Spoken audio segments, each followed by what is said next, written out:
Então, boa noite a todos e todas. 12 de julho, 19h33. Nós vamos, então, para a última webconferência de hoje, que vai ser proferida pelo mestre Vital Ive e mediado pela filósofa Isabela Carolina Carneiro, mestranda em filosofia pelo PPG-FIO da UFMG e membro do Círculo de Estudos Russelianos. Isabela, agradeço o teu aceite para fazer a mediação dessa mesa e ao Vital de antemão para fazer a exposição. Desejo uma boa apresentação e eu passo a palavra para você para a apresentação.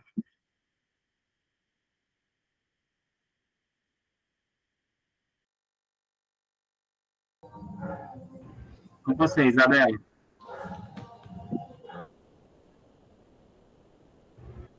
Sim. Boa noite, Vital, boa noite, professor Jean, boa noite, pessoal que está acompanhando a gente nesse momento. Parabenizo o professor Jean pela organização de mais esse evento, muito legal, né? A iniciativa fenomenal de manter sempre viva as múltiplas possibilidades da gente estar pensando e almejando uma psicologia fenomenológica de cunho russeliano. Agradeço também o Vital, que é um pesquisador que eu admiro, e um ser humano que eu também admiro, porque, né, essas duas coisas, quando encontram, é muito importante. Vou apresentar o Vital.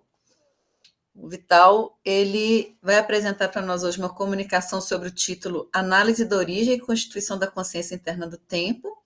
Ele é psicólogo, né, e já fez a defesa dele de mestrado.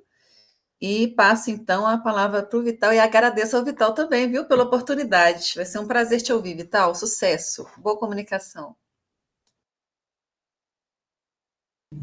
Grato, Isabela. Também é uma honra ser apresentado por ti e sendo representado também pelo Jean, que é um dos maiores estudiosos, né, da área do país, principalmente do Nordeste, né?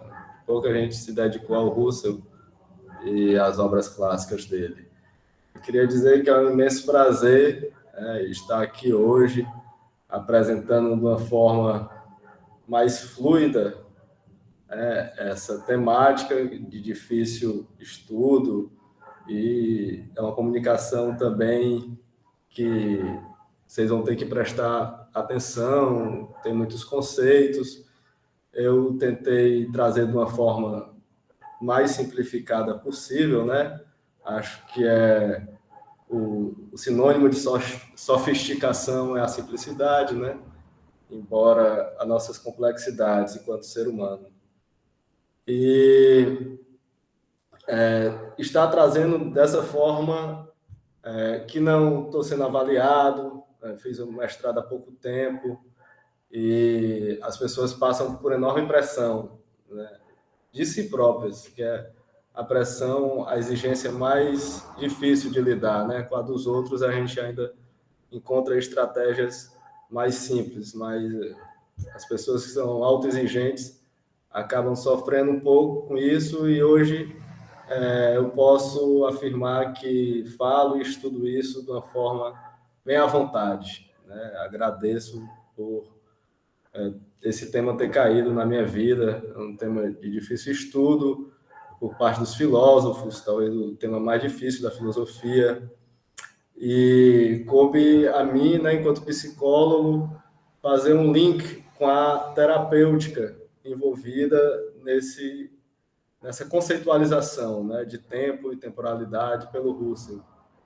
Né? Nenhum brasileiro ainda tinha feito esse link, estava com carência de estudo na área, né, e tudo veio muito bem a calhar. Alguns portugueses já tinham estudado a psicologia e a temporalidade em Russell. Aqui no Brasil tinha gente que estudou a subjetividade, a relação entre a subjetividade e o tempo, né? Mas o enfoque clínico mesmo disso, desses conceitos, né? O enfoque terapêutico, ou pelo menos a introdução disso, que é o que eu vou tentar passar para vocês, né? Foi o que eu tentei trazer nessa dissertação que eu escrevi por 3 anos, né? Ou foi quase isso, 2 anos e 9 meses, não estou bem a par da memória, mas foi quase 3 anos para eu conseguir terminar essa dissertação. Não conseguiria em menos tempo, né? Mais tempo seria até um bônus. Mas, enfim, tenho aqui esse tema para apresentar para vocês. E começando pela parte dos objetivos da pesquisa, eu não fiz um Ctrl+C, Ctrl+V e quis trazer uma apresentação mais original possível, né? Pode passar, Jean, o slide.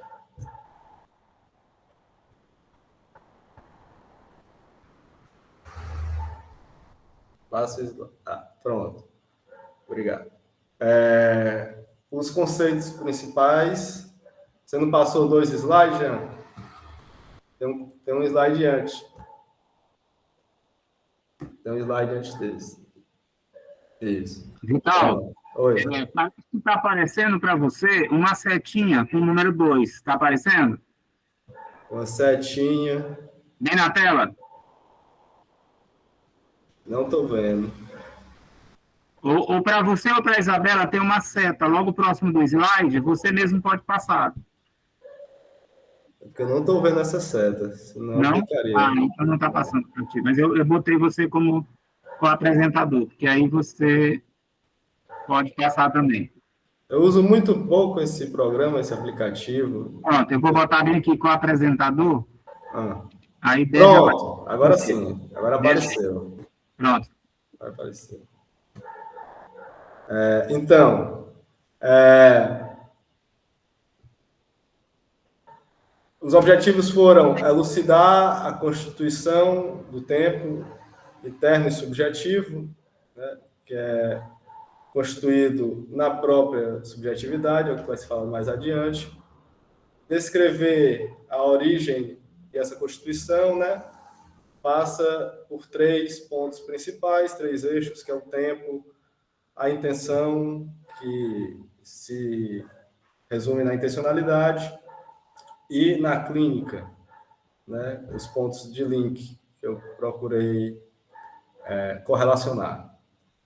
O tempo fenomenológico e o tempo cronológico, fazer essa distinção e explicar a complementariedade dos dois também, como objetivo. Então, partindo para os conceitos principais, né, e introdutórios, os conceitos foram tirados do livro Ideias 1, né, Ideias para uma Fenomenologia Pura, Filosofia Fenomenológica, 1913, e ele fala do tempo interno enquanto perfil, né? O que é o perfil? É o vivido que está correlato à existência, né? Que seria o perfilante, né? Mas para adiante a gente vou explicar um pouco mais esses conceitos. Né? Então ele fala que o tempo interno enquanto perfil configura e flui na essência humana, né? E também rege a percepção. O conceito de apercepção também é de essencial importância para a psicologia fenomenológica, né? Porque fala da percepção de si próprio, né? Com caráter empírico imutável.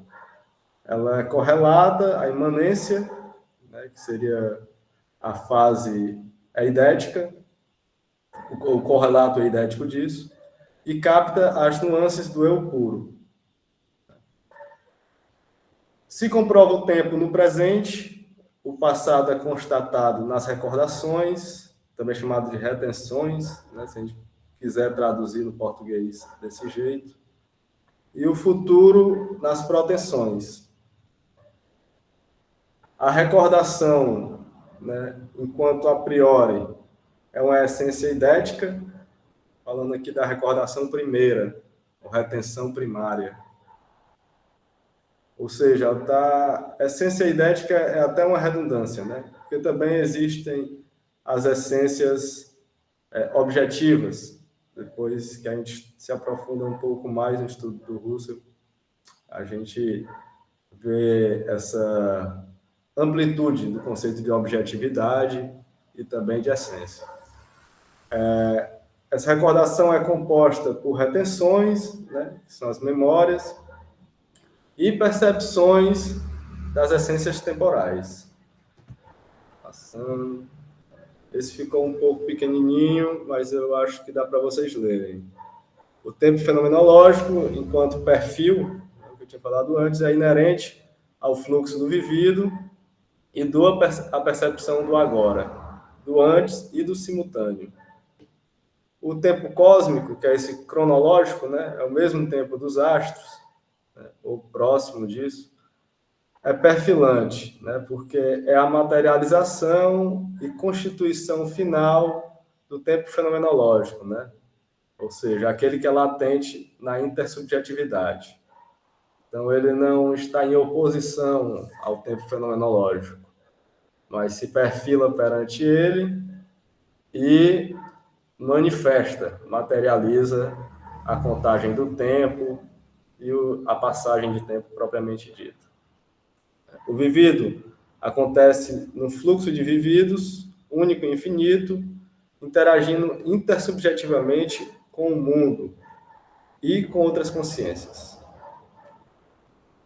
Isso é um dado no contínuo da consciência, de forma constante, que é o tempo.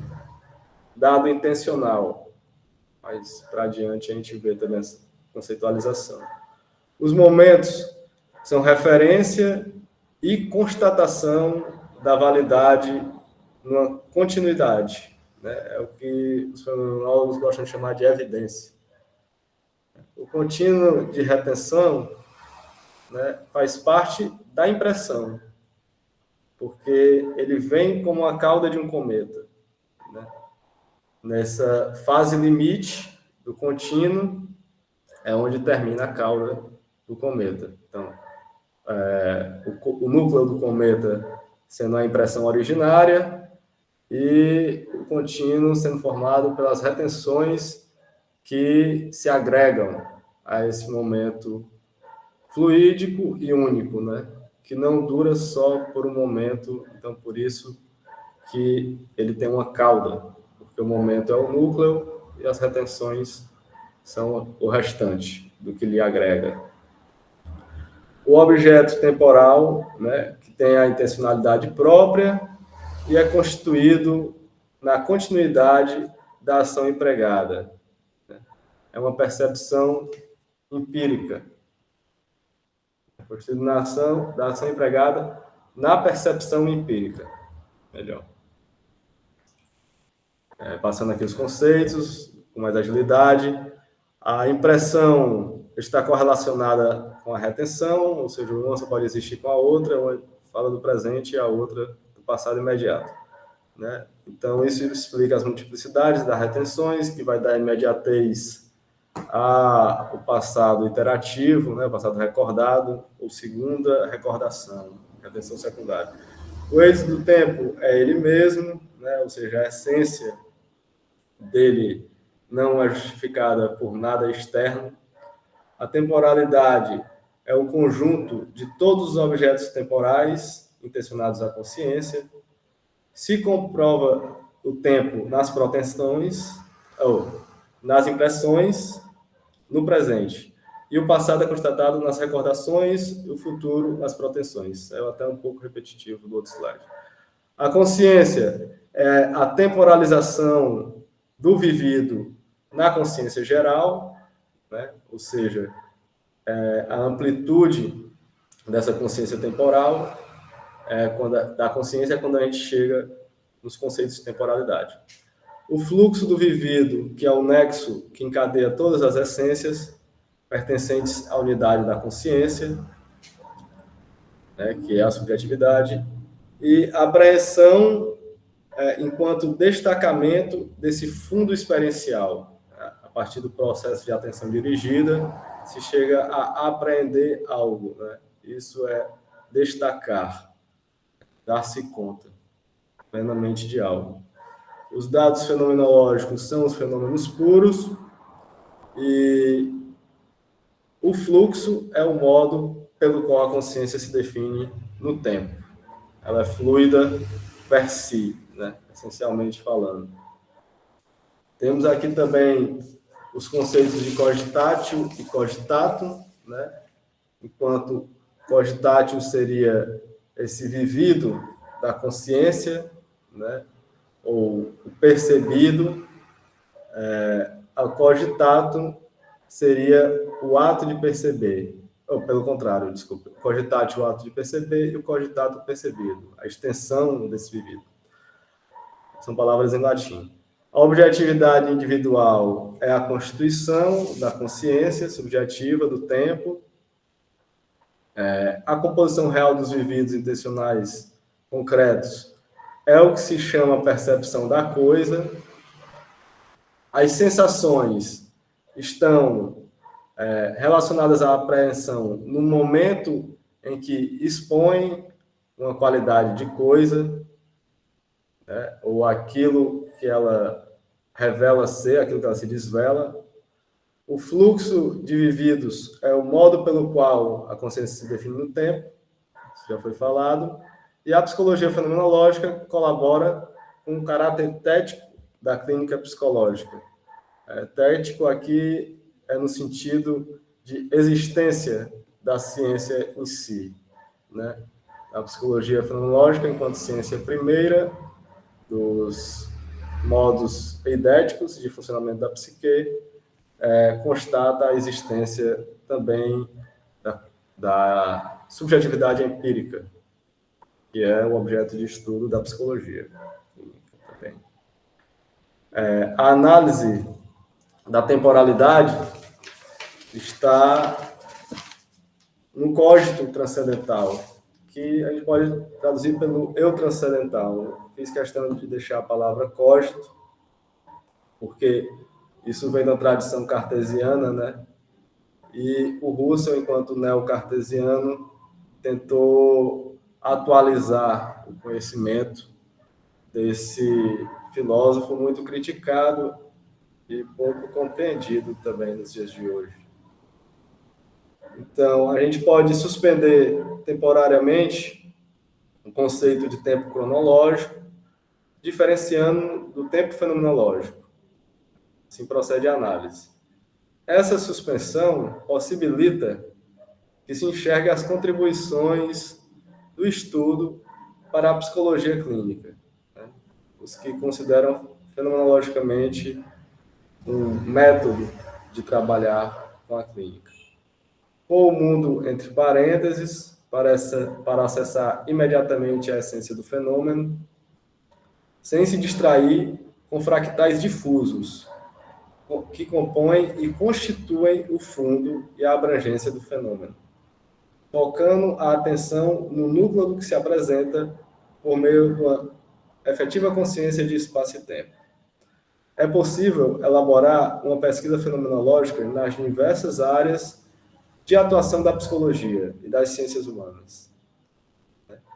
A passagem do tempo é a duração, e o tempo fenomenológico está correlacionado à subjetividade, pois só existe nessa relação.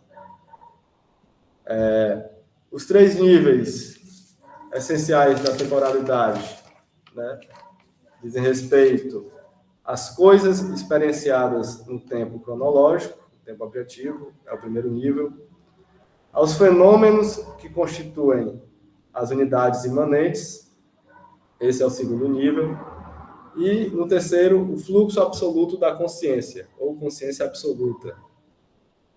Esses níveis estão fundamentados na unidade de sucessão, que é o que garante a validade das retenções. E essas fases que duram nos pontos de tempo, são essas unidades, né? Esses três níveis também são responsáveis por constituir a forma da continuidade. Priorizar essas fases no fluxo temporal, né, antes de trabalhar com a perspectiva empírica clínica. É algo a que o psicólogo que está orientado na fenomenologia deve atentar. A preocupação da psicologia clínica é distinguir o fenômeno que aparece da recordação imanente, né, E o ato intencional enquanto fluxo onde se constituem as unidades imanentes ao tempo. O ato de julgar, o desejo e os demais atos intencionais. Né? As sensações originárias que duram constituem os objetos imanentes e o fluxo temporal também está numa relação correlata com a intencionalidade, ou seja, o conceito não pode existir sem o outro. Principalmente esse primeiro, de fluxo temporal, não pode existir sem a intencionalidade. Né? Mas a intencionalidade se dá na consciência absoluta, atemporalmente, né? Para depois se efetivar o fluxo. Os sentidos são oriundos dos objetos temporais que aparecem no tempo fenomenológico, né? E os exemplos desses objetos são a continuação de um ato, o enunciar, o querer, etc. Além das modificações que reproduzem tal sentido, né? As fantasias ou as recordações. Falando ainda dessa operatividade, né? As percepções puramente intuitivas são percepções constituintes, os conteúdos que duram ou se modificam, e possibilitam as pesquisas acerca do sujeito transcendental, que seria esse objeto a priori da psicologia fenomenológica na clínica. A constituição do que aparece é doação da autenticidade do sujeito, pois o aparecer, em seu sentido mais genuíno, o de trazer a presença, está unicamente no horizonte de presentificação. É aí que se dá a constituição do fenômeno, ou o que aparece.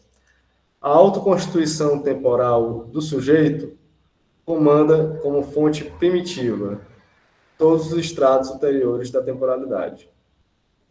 Apenas a psicologia necessita de uma refundação estrita e mais afetiva, devido aos prejuízos oriundos dos estudos sobre a subjetividade transcendental sob a égide da abordagem naturalista.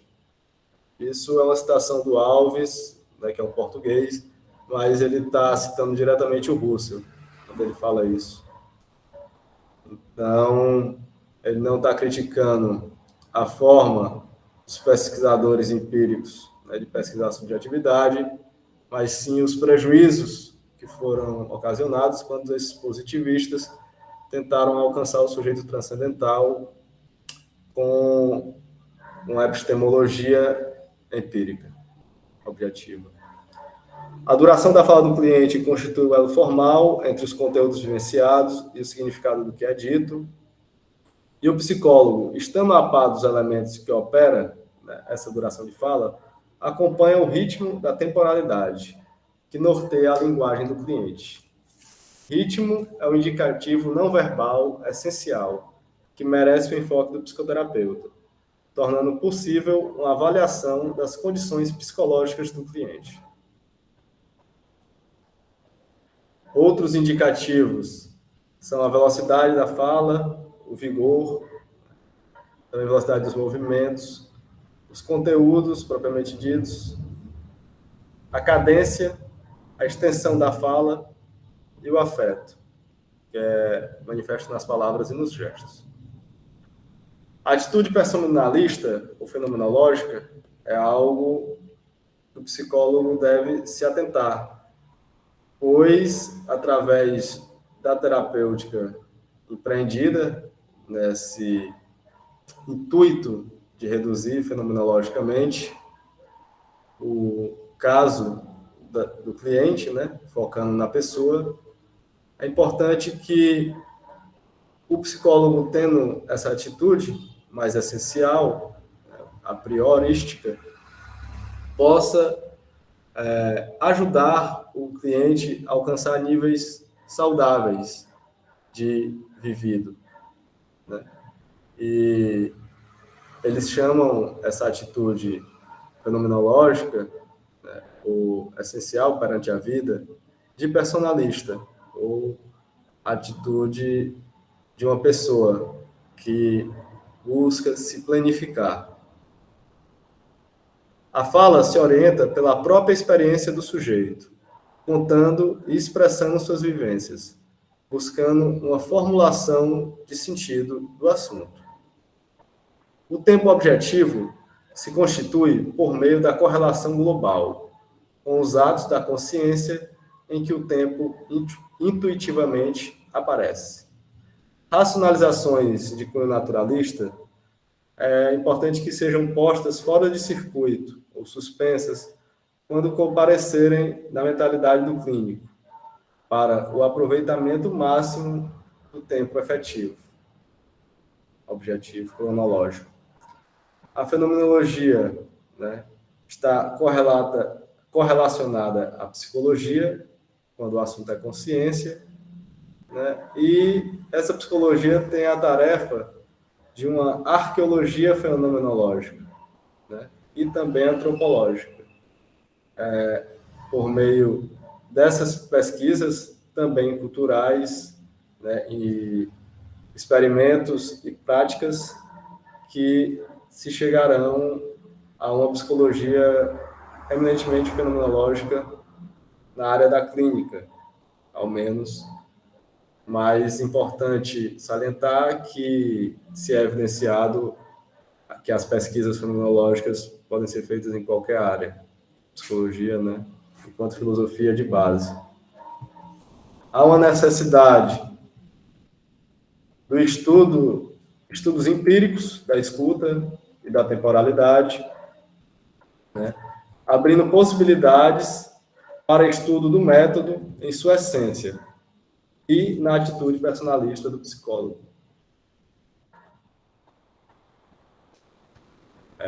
Passamos agora para os aspectos clínicos da fenomenologia do tempo, né?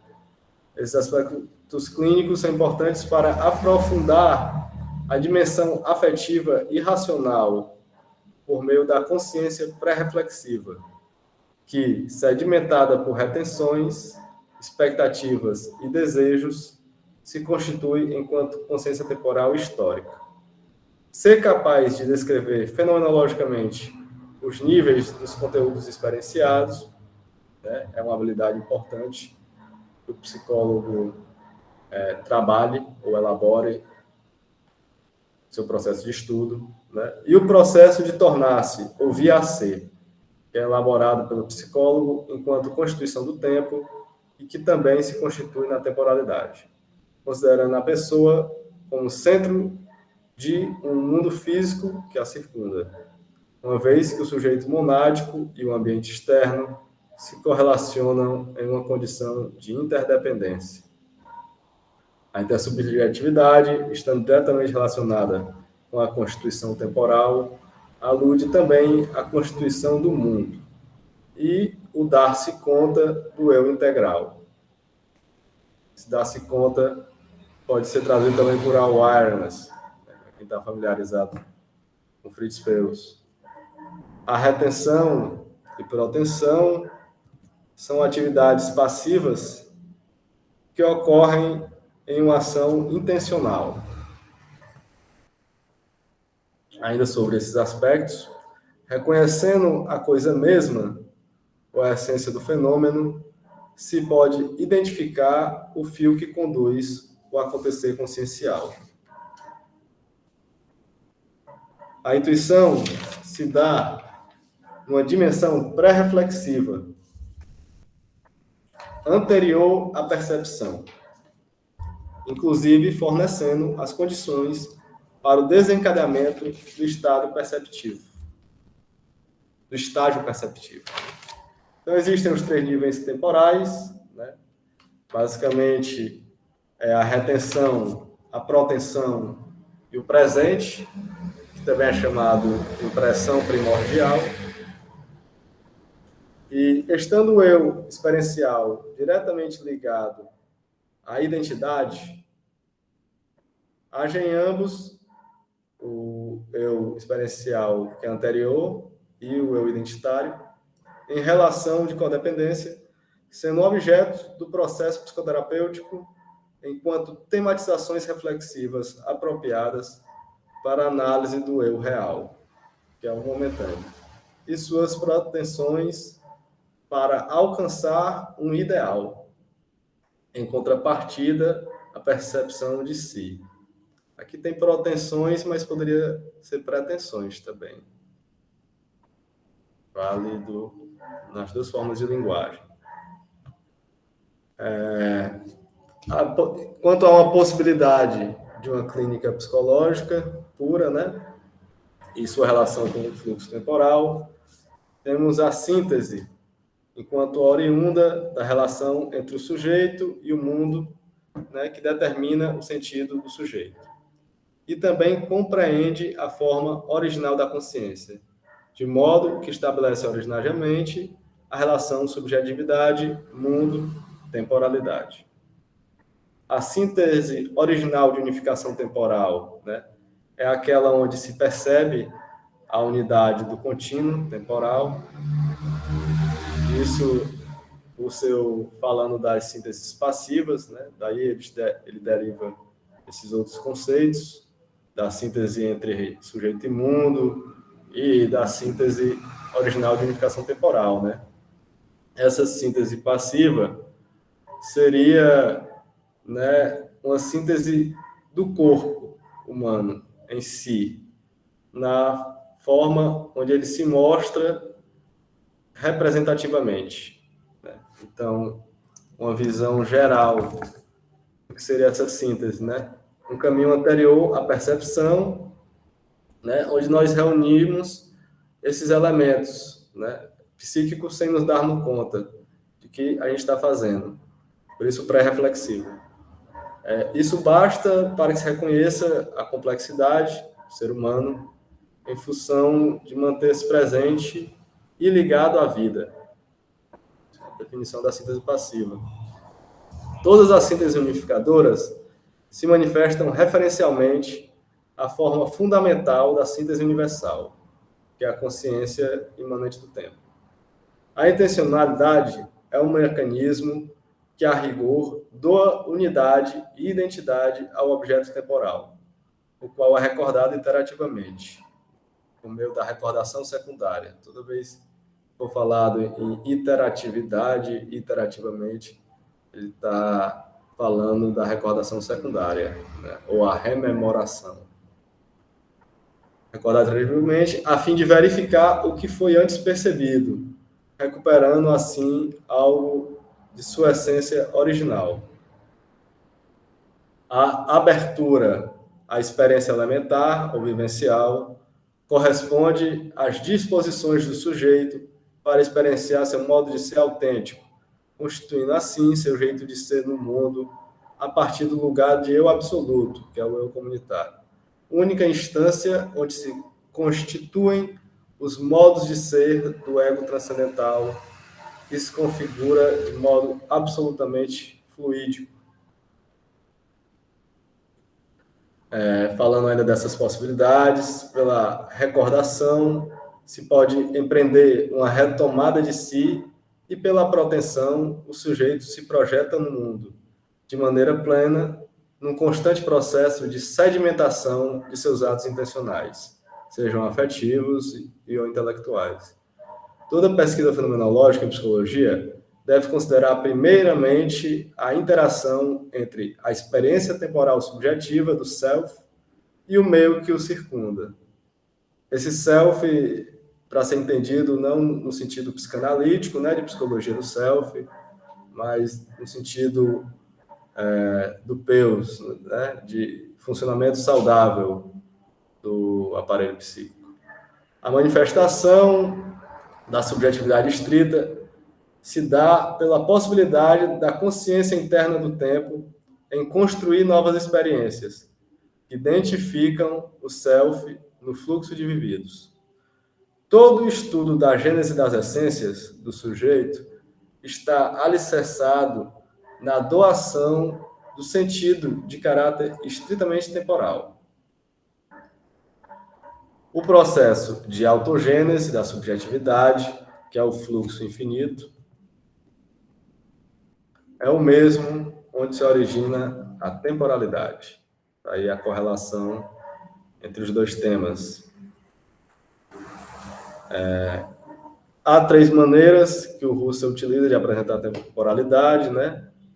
Primeiro, através dos objetos temporais transcendentes, né? A partir daí é possível aferir a temporalidade.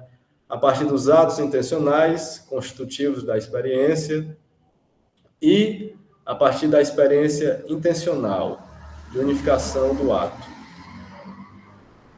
O tempo fenomenológico e o tempo objetivo foram as distinções básicas que a gente buscou para produzir a pesquisa, né? E também a consciência temporal, o foco na psicologia fenomenológica e a intencionalidade. Por mais que essa consciência temporal tenha sido, em sua maior parte, pesquisada no livro de 1928, né, eu não trouxe aqui minhas anotações sobre o livro, porque tomaria muito tempo. Então, eu preferi falar só sobre o que tinha no Ideias 1 e o que tinha no Ideia da Fenomenologia, né? Além de alguns artigos e colaboradores e outros textos que foram estudados. O conceito de psicologia fenomenológica também não dá tempo de apresentar aqui, né? Mas também foi um dos capítulos da dissertação e um dos conceitos chaves, e também a intencionalidade, né? Essa pesquisa, né, sobre a clínica e a temporalidade em Russell serviu para contribuir com o saber fazer psicoterapêutico, né? Saber fazer aí no sentido aristotélico. Também foi importante pela carência de estudos no Brasil sobre o tema, né? E uma atualização do conteúdo fenomenológico na psicologia clínica, né? Em virtude da utilização do método para pesquisar o tema.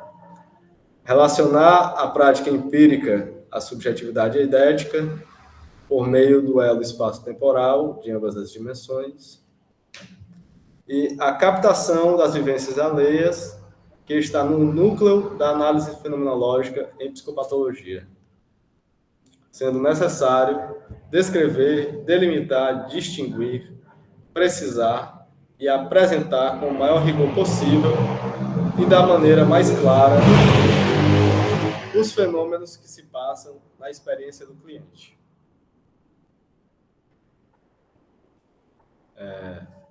Já terminando a apresentação, né, é importante salientar que a profissão se desenvolve pela pesquisa científica e se perpetua por meio de constatações clínicas, né, evidências clínicas, e auxilia nas reflexões, análise e na qualidade da intervenção. A legislação sobre serviço e a ética profissional também pautaram os limites da pesquisa, né?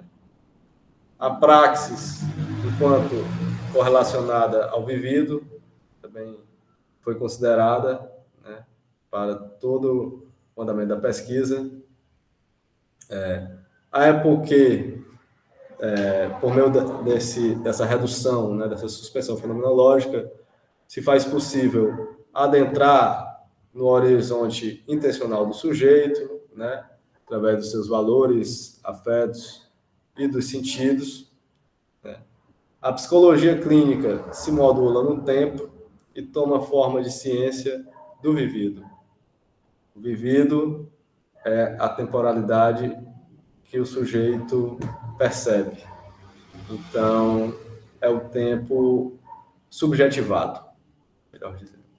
A psicologia, foi o que eu falei, pesquisas empíricas necessitam de novos conceitos, né? Esses conceitos a priorísticos, né, fenomenológicos, que possam fornecer bases para uma reconstrução da maneira de pesquisar empiricamente em psicologia. A compreensão enquanto resultado da constituição da unidade intersubjetiva, né, que seria a subjetividade transcendental, né, ou a subjetividade compreensiva, o funcionamento da EPOQ, né, enquanto estabelecimento de uma passagem entre o nível inferior dos fenômenos psíquicos impuros, determinados pela temporalidade, propensos à relatividade da consciência objetiva, para o nível transcendental, né, que é o nível dos significados apodíticos, atemporais e purificados. Peço que vocês não estranhem o conceito de atemporal, mas quando se estuda a temporalidade, se vê sua constituição última e primeira, né, sua essência, digamos assim, na consciência absoluta. E essa, sim, tem um caráter atemporal. O objetivo do trabalho fenomenológico na psicologia clínica é aproximar o psicólogo do horizonte de significados do cliente, significantes, e o vivido enquanto estrutura da natureza humana, os atos de pensar, de lembrar, perceber e etc. A awareness, né, ou o dar-se conta, necessita de uma reflexão que reorganize a maneira como se relaciona com o tempo, como o sujeito se relaciona com o tempo, com o espaço e com os seus semelhantes. Então, se alguém tiver alguma dúvida, pode levantar a mão. Não é estranho que não se compreenda tudo que foi dito, porque é um tema denso. E é isso. Obrigado pela atenção e pela paciência. E repasso a fala. Vou fechar aqui meu microfone.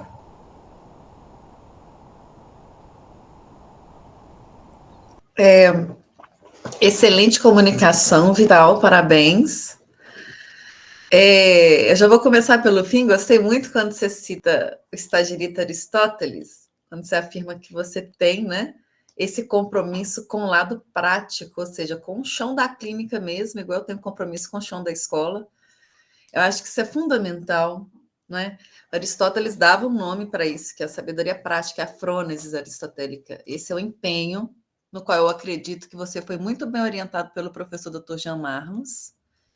E eu acredito, e tenho razões, não é nem motivos, não, porque a motivação a gente ainda está muito ligado por sínteses passivas, mas eu tenho razões para acreditar, e não apenas motivações para acreditar, que é totalmente possível quando eu vejo psicólogos como você e o professor Jean, né, falando e trabalhando mesmo, expondo o trabalho de vocês, que é totalmente possível fazer uma psicologia fenomenológica de cunho russeliana. É fácil, gente? Não é. É desafio para todo mundo, porque o Russell escreveu muito. E os psicólogos ainda, né, estão num número pequeno envolvidos nesse processo da clínica fenomenológica em russeliano, mas é um horizonte de investigação completamente aberto e muito rico. Aí, após esse momento de elogio, Vital, o primeiro só, que tem várias coisas aqui que eu gostaria de elogiar na nossa conversa. Gostei muito de você trazer isso para o lado da prática. Eu acho que muitas das vezes a gente se perde muito, sabe? Em ficar decorando exatamente o que o Russell falou. Estou falando nós, filósofos, tá? Fica muito preso assim, no hermetismo, como se não pudesse tirar coisa de um determinado contexto, como se fosse alejar o pensador ou o filósofo. Não acontece. Não senti isso na sua fala. Eu gostei muito, sabe? Até as ressignificações que você fez dos conceitos, desde um ponto de vista da prática, da clínica. Achei fantástico, aprendi muito com a sua fala, te agradeço por isso. E aí eu tenho algumas perguntas para te fazer que eu acho interessantes na sua fala, que é o seguinte, você cita o Ideias 1 e cita, acho que a ideia de fenomenologia, não é isso? Mas eu percebi também que você trabalha com os conceitos-chave, que é protoimpressão, retenção e proteção, lá das lições. Eu acredito que você também tenha perpassado nas lições. E um outro ponto forte, eu acredito que você esteja coberto de razão, é essa necessidade de centralizar, né, tanto as sínteses ativas e passivas num eu, que você está chamando aí de eu transcendental. Só que nas lições, aí vai a primeira pergunta. Nas lições a gente percebe que o Russell ainda não tinha acrescentado esse ingrediente de um eu transcendental. Toda a análise temporal que ele faz ainda é de dentro de um campo passivo, vamos falar assim.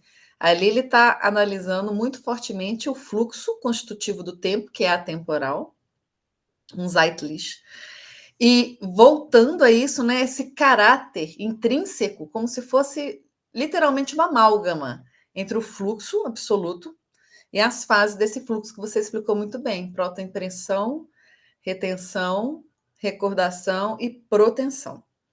Aí eu queria entender como que você vê assim esse distanciamento do Russell, né, em alguns momentos da produção dele de escrita, de uma não necessidade de um eu, e como, né, que é importante então, essa retomada de um eu para um, uma prática clínica, porque senão a gente fica.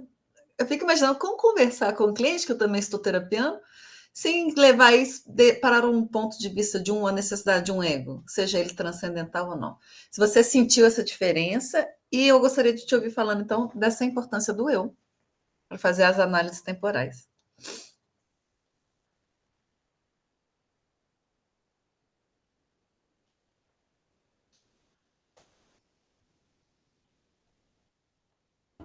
Agradeço. Quando estava fazendo a apresentação, já sabia que você ia fazer perguntas conceituais, né? Então, tentei fazer da forma mais neutra possível a apresentação, que agradasse os celianos e heideggerianos, enfim. Aí, começando por uma exigência do Pedro Alves, né, que ele fala desse chão empírico, né, que a gente não pode se distanciar, né, e a importância de correlacionar isso numa pesquisa de uma ciência da saúde, né, uma ciência prática, digamos assim, né, o que almeja isso, principalmente no contexto vulnerabilidade, o contexto brasileiro, né, onde a psicologia tem tanto a contribuir.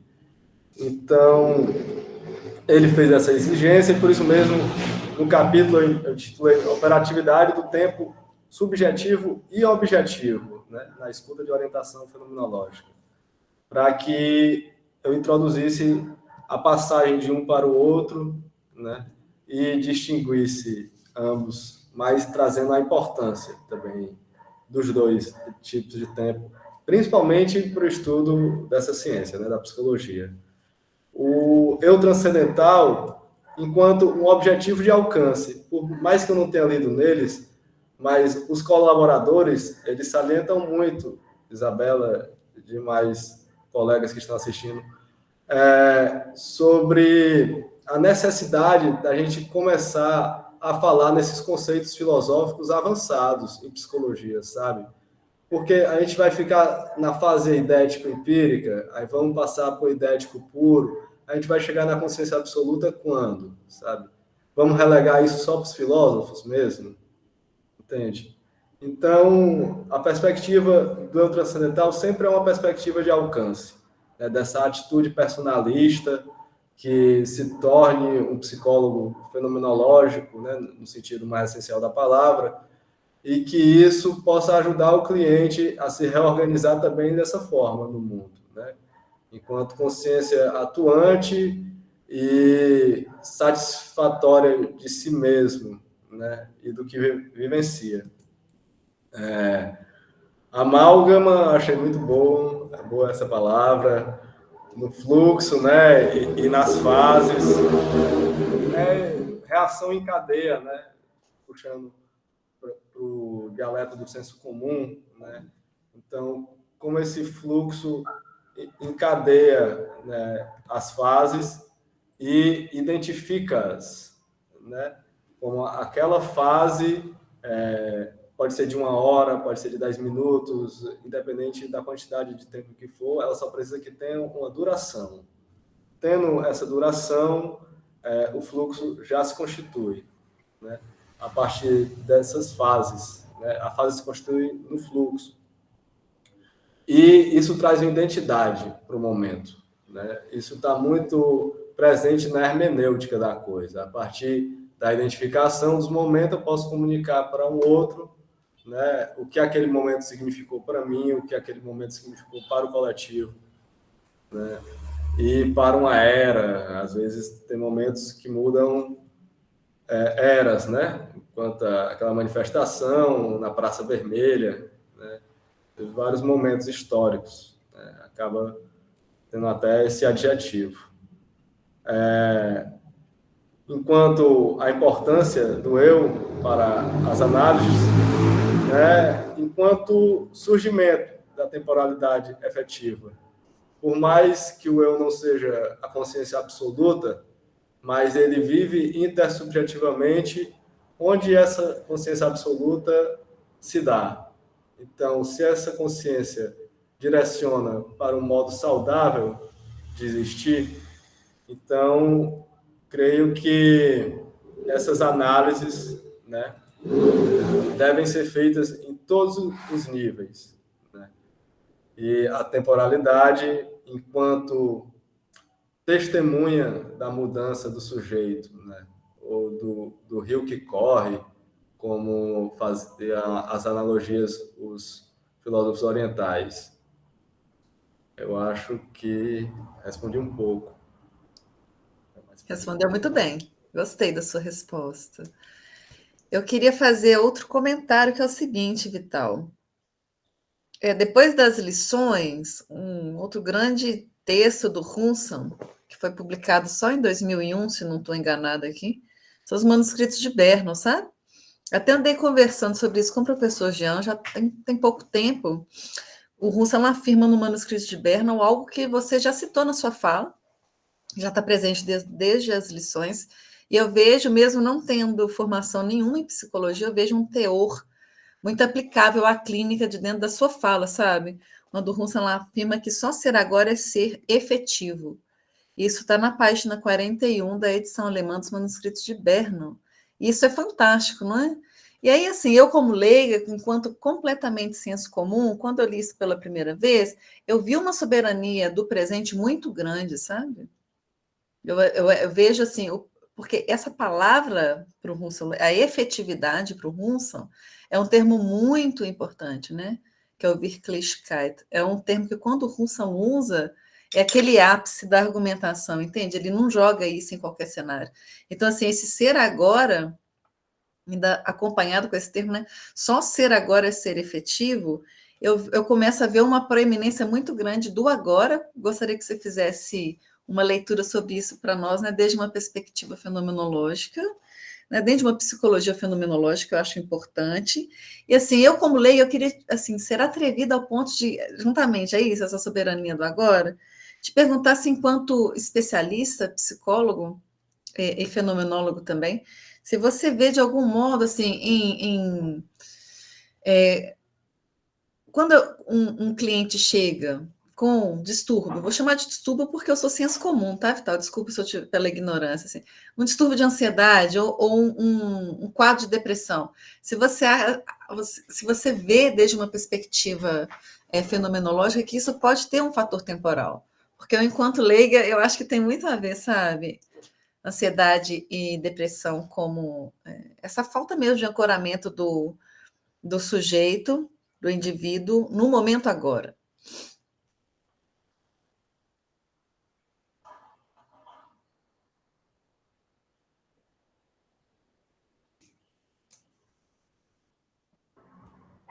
Muito pontuais suas perguntas, né? Interessantíssimas. E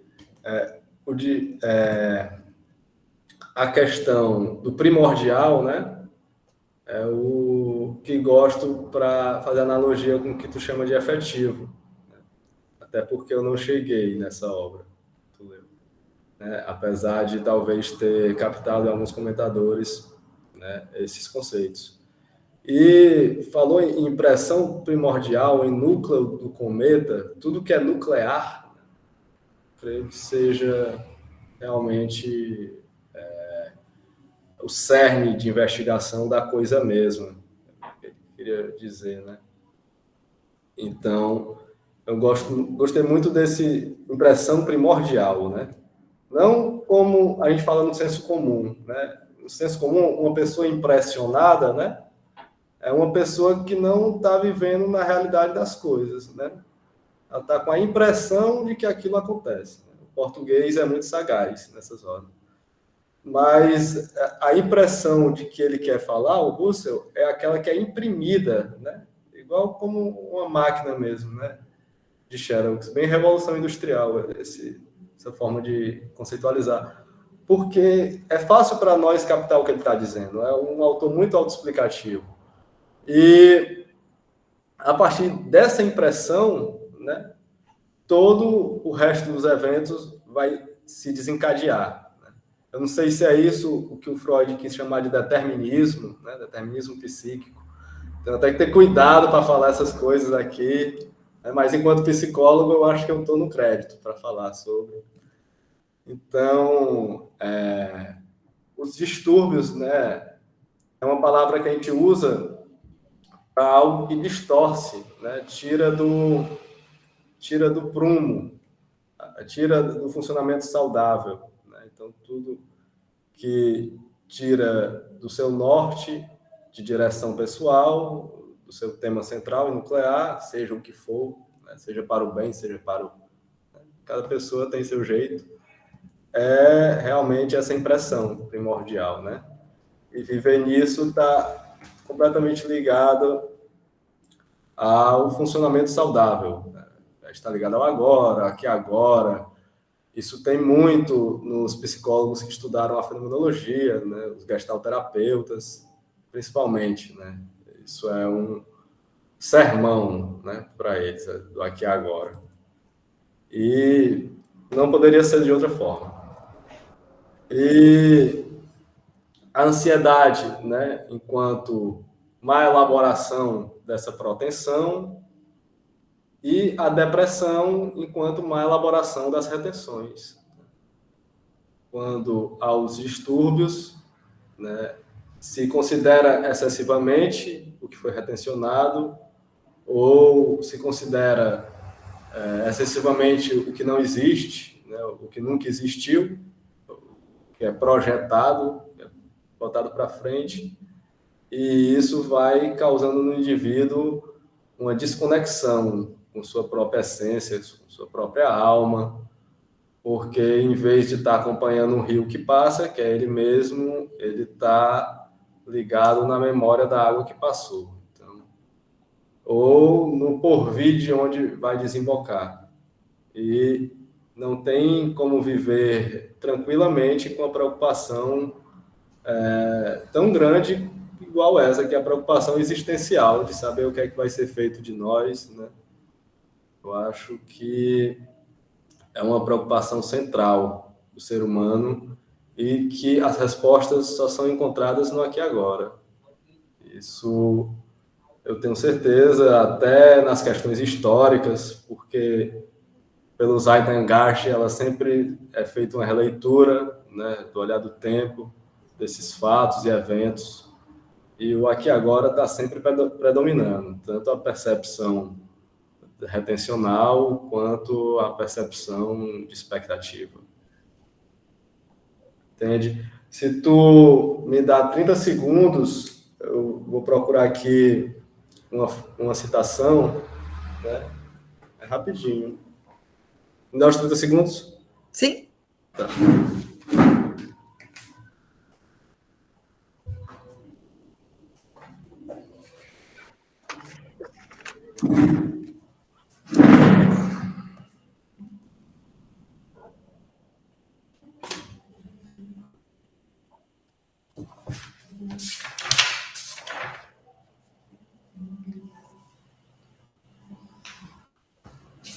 Tem um psicólogo, né, falecido, infelizmente, da pátria espiritual, chamado Afonso Fonseca, um dos caras mais geniais que eu já conheci. O braço direito do Carl Rogers, responsável por divulgar a teoria centrada na pessoa no Nordeste, nas Alagoas, e também no Brasil. Trabalhou muito em São Paulo também. E uma citação muito interessante que eu achei dele sobre o tempo, né, lendo despretensiosamente. E aí ele diz que existe geralmente um sentimento de que o tempo passa muito mais latente, muito mais lentamente, ou rápida e imperceptivelmente, o que parece decorrer de um desligamento dos padrões normais de horário e de profundidade e intensidade das experiências vivenciadas, com o grupo organizando de acordo com o seu ritmo e processo, em sua cultura, os seus padrões de interpretação do tempo e os seus esquemas de horário. Então, a importância da cultura nisso, como que cada nação lida com a questão do horário, né? Cada parte do Brasil lida com isso, né? Uns mais flexíveis, outros não. A percepção da passagem e a duração, que é o conceito de verificação do tempo no mundo da vida, né? Acho que me alonguei. Eu gostei bastante dos seus esclarecimentos. Eu fiquei muito satisfeita com a sua fala e eu fico muito feliz de saber que tem pessoas como você e o professor Jean empenhados nesse tema tão caro e tão importante para a fenomenologia. O professor Jean quer fazer uma pergunta aí. Na verdade, eu queria, na verdade, passar a bola, porque eu estou vendo aqui o Moisés. Moisés é aluno do segundo período do curso, né? E nos seminários de psicologia fenomenológica, Vital sabe que ele fez uma parte do estágio comigo, estágio docente, eu trago temas, né? E esse ano, pela primeira vez, eu decidi colocar o Russell nos seminários. E eu coloquei vários comentadores. E eu peguei o Pedro Alves e outros autores, e eu designei 2 alunos, né? Um deles foi o Moisés e o outro o Carlos, que não está aqui. E eles estudaram o texto, né? Uma outra dupla, que foi o Tiago Luciano, pegou a ideia da fenomenologia, onde ele brevemente fala sobre o tempo, e eles pegaram um texto que foi, eu acho que a percepção do tempo em Russell, né? E aí eu fiquei com certo receio deles não darem conta, porque era um texto difícil, eles reclamaram no começo, e o outro aluno também que não está aqui, que foi o Carlos, ele foi para o quadro, ele pegou e fez o gráfico da temporalidade russeliana, né? E quando ele terminou de explicar, eu fiquei extremamente assim, eu falei, Moisés apareceu aí, ele deve lembrar, né? O Carlos foi para o quadro e colocou, e eu fiquei assim, eu não estou errado, não. É possível. E ele fez, desenhou, claro que aquelas linhas, linha e tudo, todos aqueles tem uma complexidade, mas a compreensão daquilo que era necessário foi feita, né? E o Moisés passou a se interessar, porque ele conheceu o trabalho da Sheila, e ele começou a ir atrás, né, Moisés? Começou a procurar, e quando foi ontem, para nossa felicidade, anteontem, eu passei na Biblioteca Setorial da UFM, para pegar um livro do Biswanger. Eu falei, eu posso entrar na estante? Pode. E aí eu gosto sempre de fazer isso, né? De ir na estante. E aí, Vital, quando eu passei lá, eu falei, eu não acredito. A universidade comprou 7 ou 6 exemplares das lições do Via Verita.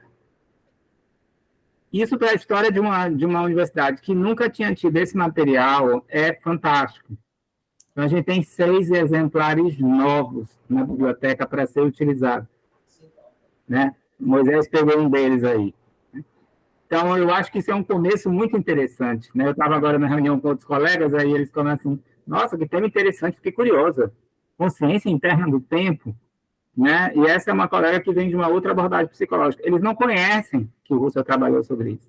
E a única coisa que a gente ouve, mas isso é muito difícil. Não, ninguém está dizendo que é fácil. Mas também, o Vital deve lembrar, quando ele começou a orientação, ele bateu muita cabeça, né? Com os textos, com a compreensão, né? E hoje eu vejo uma maturidade no pensamento do Vital, né? Depurando algumas coisas de como fazer essa articulação, né? E é um pouco disso que a Isabela trouxe, né? Assim, toda apropriação filosófica, ela tem um risco. Vai existir esse risco. Mas ou a gente corre o risco, ou a gente vai ficar dizendo que é complexo, que não é possível, né? Então, quando o Vital usou aí o exemplo, assim, você me dá 30 segundos para eu pegar e ver a citação, eu fiquei pensando assim, quem vai contar esse tempo? Porque o que são 30 segundos? Né? Como calcular? Então, eu teria que ter o relógio para marcar se ele cumpriu ou não cumpriu 30 segundos. Mas como ele tem a intenção de buscar e trazer, esse tempo está sob controle dele, né? E não do tempo do relógio. Porque aí aparece a ideia da intenção, né? Eu quero apresentar, então eu vou buscar. Eu me dirijo ao texto de uma outra maneira para que ele apareça para mim. Então, assim, eu destaco um pouco isso, e aí se Moisés quiser fazer alguma pergunta em relação a essas questões, né? Foi uma experiência que eu estou colocando, que depois da dissertação de Vital, também depois de ter escutado a Isabela várias vezes falando sobre o tempo, eu disse, eu vou arriscar e vou colocar. Né? Então, hoje a gente tem alunos do segundo período que já conhecem esse texto, que Vital só foi conhecer depois de muitos anos, né, Vital? Já Macaco Velho, que foi aparecer esse texto para ele. Hoje tem um aluno de segundo período que já sabe que isso existe. E tem essa questão. Então, se Moisés quiser colocar, eu só queria passar um pouco a bola, fica à vontade.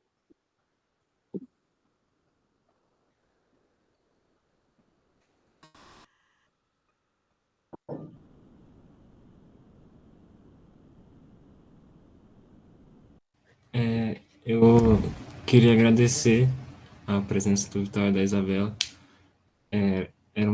Estava até conversando com o professor Jean, que era a palestra que eu mais estava esperando, e eu queria fazer uma pergunta para a Isabela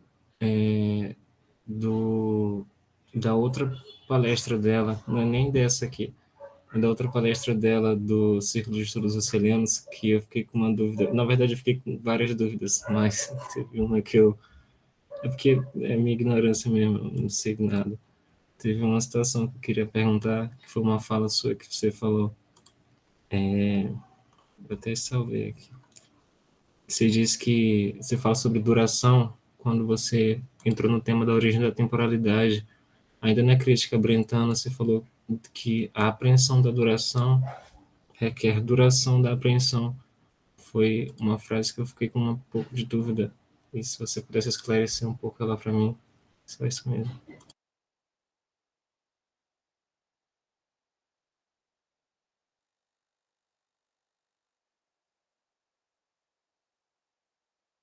A pergunta foi para a Isabela.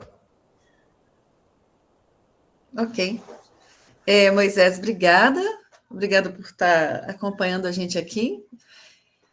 Eu não consigo parar de dar parabéns para o professor Jean, né, pelos alunos, pelas orientações, e fico muito feliz da UFMA ter adquirido esses volumes das lições.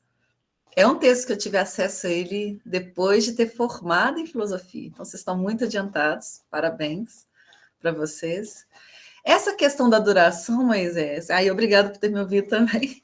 Essa questão da duração ela é extremamente interessante, o Vital falou muito bem sobre ela hoje aqui também.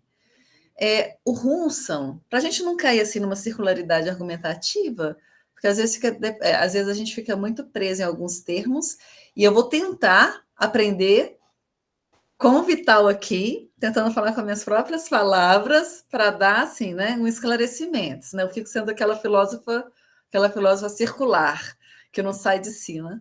Então, assim, a questão da duração da sucessão e sequência são caracteres de ato. O que é isso? São forma como os atos e as vivências da consciência são codependentes, ou seja, como a relação temporal na fenomenologia russeliana ela é fundante para tudo aquilo que a gente queira discutir em fenomenologia, é como se tivesse um alicerce, você me entende? A gente começa a discutir tudo em fenomenologia. Você concorda comigo, Moisés, que não é porque a gente não está vendo o pilotis do prédio, que se a gente estiver no quarto andar, isso significa que algo está sustentando, não está? Sim, sim. Não é? Eu não estou vendo, por exemplo. Eu moro no terceiro andar, mas com toda certeza esse solo foi muito recalcado no sentido mesmo da psicologia. Tem esse termo na engenharia civil, né? Esse solo foi muito recalcado, foi feito aqui um pilotis, que a gente não tem acesso, não vê, mas ele está ali. toda essa estrutura que a gente está falando aqui, a gente está chamando de consciência interna do tempo, ou a gente está falando de fluxo da consciência absoluta, ou que o Vital destacou muito bem sobre a questão da duração, e que eu falo também, né, na crítica que o Husserl direcionou ao Brentano. Husserl elogiou muito o Brentano, mas criticou muito também, porque ele quis, né, sair da escola de Brentano. Mas a grande questão é, sem a duração, ou seja, sem que algo dure para a minha consciência interna do tempo, eu não consigo sequer falar em fenomenologia, entende? Então, assim, duração e sucessão são codependentes, mas a experiência do tempo também a gente não pode ter ela somente em atos de sucessão, entende? Eu preciso da duração para tudo e qualquer coisa. Eu não sei se eu consegui te explicar, mas é só para poder assim, a gente sair da circularidade dos termos, que às vezes são repetitivos, e a gente conseguir ter uma visão intencional de que a duração, até citando aqui o pesquisador Vital, é o que há de mais importante. Então, duração, sucessão e sequência, para a gente falar de vivências, de vividos intencionais, até para a gente poder falar de um despertar passivo, de forças afetantes, que o Vital também falou aqui de um modo muito claro, né? De sínteses e gêneses passivas. Para a gente falar de toda essa esfera de coisas, a gente precisa desse viés da duração, entende? Isso é muito sutil. Né? Pensa, né? A gente pode pensar isso clinicamente, vocês que são da área da saúde, a experiência de uma pessoa com Alzheimer, né? Que ela vai perdendo esse senso de duração. Chega num ponto que é difícil a gente conceber se até mesmo a gente está tratando ali de uma e a mesma pessoa, não é? Que perdura. Então, assim, a experiência da duração, o vivido a duração enquanto um caractere de ato intencional, ele é extremamente importante. É como se tivesse ali um tempero. Para dar o gosto da temporalidade, Moisés tem que ter duração. Você conseguiu entender melhor?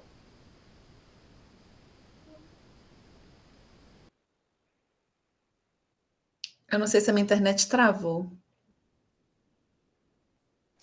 Eu vou Acho que fechar. foi a dele. Uhum.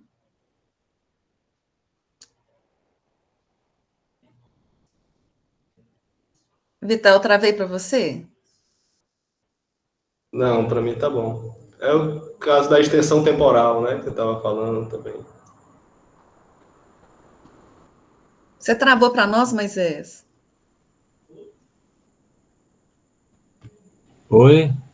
Você travou para nós? Eu não sei se você falou, comentou alguma coisa. Ah, sim, não, eu só agradeci, que esclareceu bastante a questão da duração que você explicou agora, justamente após a fala do Vital. Obrigado. Isso, desde um ponto de vista clínico, isso é fenomenal, né? O material, né, Vital, que isso dá de trabalho para vocês. Pensar o sujeito, o ego transcendental, a subjetividade, a consciência-tempo, desde um aspecto de duração. Porque uma é a mesma pessoa que vai ter que trabalhar lá os distúrbios de ansiedade, de depressão e todas as outras coisas que vocês nos ajudam. É algo a se garimpar. Uhum.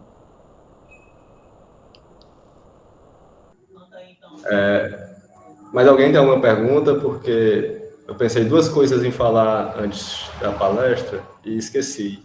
E Eu queria te fazer a última pode pergunta. falar tudo que eu penso. Um desafio para vocês que são corajosos e são competentes. Tem a Frônesis, mas tem também aí muita pesquisa que deu para perceber na fala desse grupo hoje. Tem uma parte muito emblemática no Husserl que quase ninguém ainda discute, nem filósofos, nem psicólogos. A Husserliana 11, que ela é intitulada Análises sobre a síntese passiva. O Husserl, no parágrafo 33, ele joga um tal de um inconsciente fenomenológico, que é algo que eu acho que tem tudo a ver com o que a gente está discutindo aqui hoje, Vitão.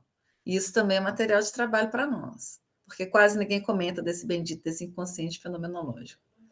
Aí eu queria aprender com vocês hoje o seguinte: quando o Husserl coloca esse cenário de inconsciente fenomenológico, vou narrar para vocês qual que é o contexto. Ele fala da seguinte maneira, Vital, ele está passeando às margens, acho que é do Rio Sena, na França, se não me engano aqui, está passeando. Ali, ele quer mostrar para a gente uma experiência de síntese passiva, entende? Então, por mais que tudo isso que a gente está falando aqui das fases do fluxo sejam sínteses passivas, nas lições, Isso ainda não é dado de um modo muito claro, a gente trabalha isso na constituição do objeto temporal imanente, correto? Essas fases do fluxo da consciência. Mas na Russeliana 11, que são, né, essa que eu citei aqui agora, análise sobre a síntese passiva, o Russell é muito bonitinho, gente. Tudo ele fazia com a Malfini, não preciso te falar que ele era o marido, né, gente? Então, mais esse elogio para o Russell. Está lá o Russell passeando com a Malfini nas margens do Sena. E ele estava ali, então, até então, fazendo uma percepção do quê? Das margens do rio e daquilo que se apresentava, né? Ele estava fazendo uma percepção, estava ali num ato de apresentação mesmo, vivenciando aquele vivido. De repente, ele narra para nós que luzes, ou seja, dados elétricos, né, dados sensíveis, luzes começam a piscar.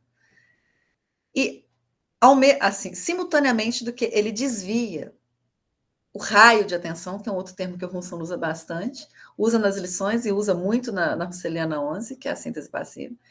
Ele desvia o raio de atenção para essas luzes. E ele meio que aí já é um conceito que é da síntese passiva mesmo, que as sínteses passivas, você perpassou por elas aqui, é interessante a gente fazer assim uma análise do que é síntese passiva e do que é síntese ativa. Esse inconsciente fenomenológico, eu só consigo localizar ele, assim, sendo bem objetivo aqui, até pedindo licença, né? Para não ser muito prolixo, porque filósofo é prolixo. A gente localizaria esse inconsciente fenomenológico dentro de uma síntese passiva, de uma gênese passiva. Por quê? Não tem um eu desperto ali, entende? Quando o Russell está falando de síntese passiva, de inconsciente fenomenológico, eu não estou tratando aqui de um ego, de um eu transcendental, entende? O que tem ali é um fluxo de dados elétricos que estão, muitas das vezes, fundados em sínteses temporais, mas que de algum modo se organizam no horizonte perceptivo do sujeito. E quando essa quantidade, por exemplo, luzes vermelhas, ele estava na margem do Sena, ele estava curtindo, turistando a França, gente, com a mulher dele.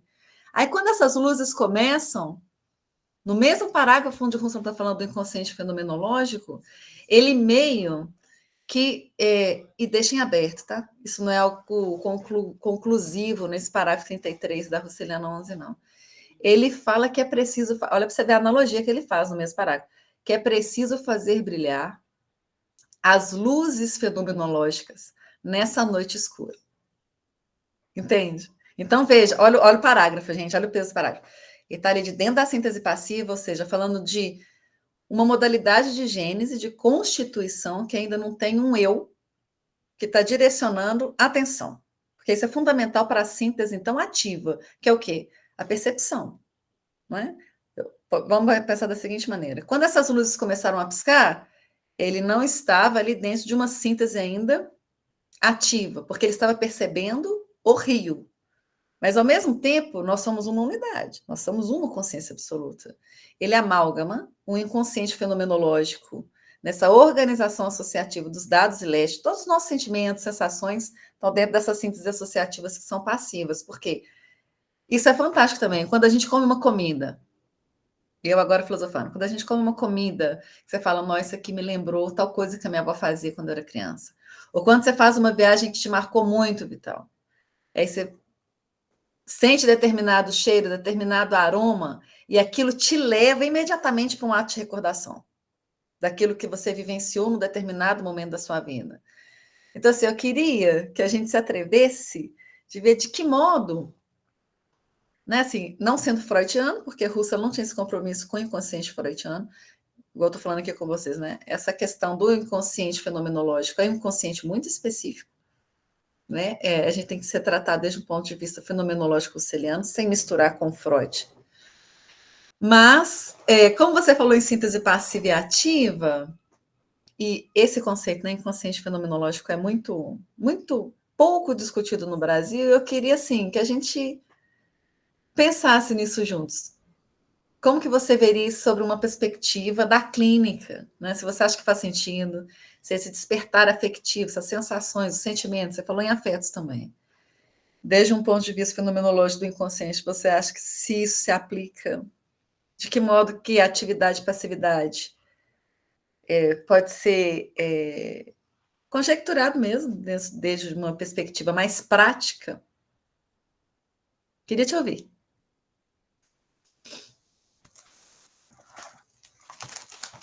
Sim, intuitivamente, antes de começar a palestra, né, o conceito de síntese passiva era o que eu estava mais preocupado em pesquisar, né? Então, as redes de conexões causais, assim, são invisíveis, né? E que nos levam a determinado tema. O de inconsciente fenomenológico, realmente, eu nunca tinha ouvido falar. Fico muito feliz que exista, né? Creio que seja algo de não estar consciente de algo, e não o que tem na psicanálise, né, como uma instância psíquica organizada e com seus determinismos, né? Então, me veio muito esse conceito, né? E estudar a síntese passiva e ativa é o psicólogo conseguir entender a passagem entre o sujeito que atua na ilê, né, ao sujeito transcendental, até porque realmente almejar estar enquanto sujeito transcendental às 24 horas do dia é impossível, né? Porque é um ser de contemplação, então, embora esteja ativo, né? Então, creio que essa é a importância para discutir o sentido da psicologia. Me trouxe informações riquíssimas e quero ver, sim, esse capítulo da Russelliana, quero dar uma lida e me aprofundar sobre o tema, né? Porque está tão recente, né? Foi o final da vida dele, né? Creio eu. E aqui na psicologia brasileira, a gente não sabe nada sobre, né? Se for falar inconsciente fenomenológico, para um fenomenólogo desavisado, ele até te repreende, sabe? Então, então é isso, agradeço mesmo. Falando assim da importância da filosofia na minha vida, né? Desde a graduação e a coexistência dela com a psicologia. Creio que essa atitude personalista, né, essa atitude fenomenológica, seja nada mais do que uma atitude filosófica, né? Então, o indivíduo dar conta de si próprio e questionar os percalços da vida, né? É uma terapêutica contínua, né? Filosofar é uma terapêutica e até algum psicólogo se atrever a falar isso, né? Então teve que vir eu para falar, porque eu vejo como elementar essa correlação. Quando a gente perde o contato com a filosofia, parece que a gente cria técnicas que funcionam só por um tempo. Enquanto a cultura se comporta de determinada forma, aquelas técnicas funcionam, né? Fruto de pesquisa, financiada, enfim, por empresários e tudo mais. Mas quando aquela cultura muda, aí a técnica já não serve. Então, algo que seja apodítico, né? Acho de suma importância. A filosofia do Husserl, que veio traduzir uma geração de ouro da Alemanha, ali, daquela parte, né? Apesar de não ser alemão, mas levou a bandeira para o coração, né? Diferente da forma distorcida, deturpada, como fez o líder do Partido Nacional Socialista, né? Então, só falar mais sobre esse tema entre tempo e psicologia clínica, por último, que não consegui encontrar pesquisadores brasileiros que falassem sobre o tema. Os únicos que falavam eram pessoas de 1980 a 1970, que falavam sobre o Binswanger, né, ou sobre o Minkowski, e por isso eles acabavam entrando um pouco nessa temática do tempo. Muito pouco, quase nada, né? Então, é onde a psicologia clínica mais chega perto da fenomenologia. Que eu encontrei foi nesses psiquiatras, né, da época pós-Binswanger, né, pós-Minkowski ali, que utilizavam dessa literatura para fazer uma correlação com a psicopatologia, não era nem com a psicologia clínica, né? Mas é uma área afim. Então é isso, as duas informações que eu queria trazer sobre a filosofia, né? e sobre os achados dos psiquiatras brasileiros, né? Que hoje em dia está muito difícil um psiquiatra pesquisar a fenomenologia, mas teve uma época no Brasil onde isso já foi mais pesquisado. Muito interessante, não sabia. Tem muita coisa para vocês escreverem no grupo de vocês aí. Tem que começar a publicar, pessoal, para dar acesso. Né? Vocês dão conta. E se eu puder colaborar, pode contar comigo.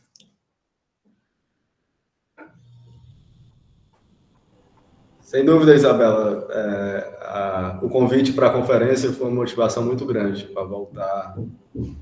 Muitas coisas acontecem na vida, né? E fica difícil conciliar um estudo avançado, né? E por não ser filósofo, eu tenho até uma dificuldade inicial de abrir a primeira página, né? Depois que eu começo a ler, pronto, já melhora. Mas é uma responsabilidade muito grande falar sobre, sem estar comentando algo que seja inverídico, enfim.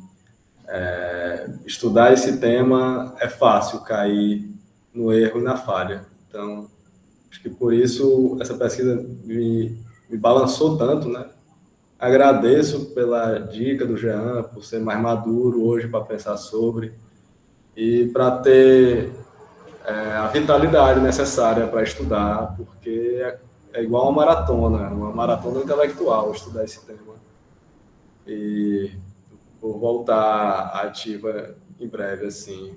Obrigado pela motivação, tua e dele.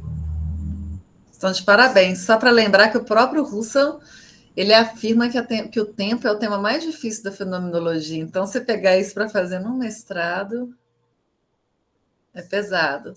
E assim como você, eu também gastei 3 anos para fazer uma dissertação sobre a temporalidade fenomenológica. Não teria como fazer antes. Ou seja, com menos tempo objetivo, impossível. Me envia o link, já está no site da UFMG? Menino, ainda não, porque eu vou defender dia 19 de julho. Torce para mim. Mas eu envio sim, vai ser um prazer. Eu acho que a profissão Prazer caiu. estar Não com caiu. vocês. Obrigada. Torçam por mim. Você Sempre. ficou 3 anos no mestrado, você sabe como é que é. Vou ficar mais presente. 19? Ah, poxa, nunca tinha caído cabelo na minha vida e nessa fase do mestrado, realmente. Finalzinho cai cabelo, não tem jeito. Mudança. 19 de que mês, Isabela? Perdão? Semana que vem, quarta-feira. Dia do Vai ser aniversário do uma meu pai. semana. Tá certo. Tá certo. Eu quero estar presente, viu? Vou te chamar Ok. lá no Eu WhatsApp. acredito que vai ser Me mandar o híbrida. link Uhum, sim. Ok. Isso é uma honra. e o horário. 14 Horário, horas. Dia 14 19 do horas. 7 às 14 horas. Certo.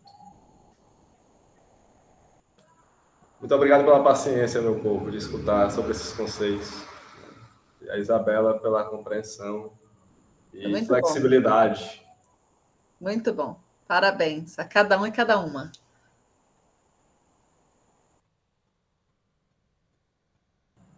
Então é isso, meu povo. Vou deixar que a mediadora finalize. Passa a palavra de honra aí no final. Ok. Ficou um pouco lenta a minha internet no final agora. Então, às 21 horas e 2 minutos, nós estamos finalizando o evento de hoje com a comunicação apresentada pelo mestre Vital Magalhães Arruda Linhares. E a gente agradece a cada uma e a cada um que esteve com a gente até agora. Muito obrigada, pessoal, pela paciência, pela escuta e pelos ouvidos, pelo raio de atenção de vocês, porque esse tema é difícil, né, Maria Fernanda? É difícil. E agradecer fundamentalmente também, né, Vital e professor Jean. Eu estou em dúvida aqui somente numa coisa, Vital. Como que a gente interrompe a gravação? Não faço ideia. Esse aplicativo aqui, para mim, é terra desconhecida. Deixa eu ver. Quase desconhecido. Deixa eu ver se ele... Acho que eu travei. Eu acho que vai ficar salvo na conta de quem começou a gravar. Pois é, porque eu tô vendo aqui, dependendo da configuração, a gente consegue, mas eu acho que não tá, não. É porque a gravação ela só é habilitada para contas que estão sob domínio. Por exemplo, a conta Correto. que está sob domínio da UFMA. Aí pode, mas a minha conta não. Eu não consigo gravar. Então só pode parar de gravar quem tem esse tipo de conta. Perfeito, então. Eu acho que vai salvar. Aqui diz que está sendo gravada. Tem um símbolo, uma bola branca e um símbolo vermelho. Sim, Isso. eu acho que quando a gente encerrar, vai salvar na conta. Ok, então. Quem começou a gravar. Agradeço pela paciência. Um beijo na alma de vocês. Idem. Boa noite, pessoal. Obrigada por tudo. Tchau, boa noite, pessoal. Boa noite. Boa noite.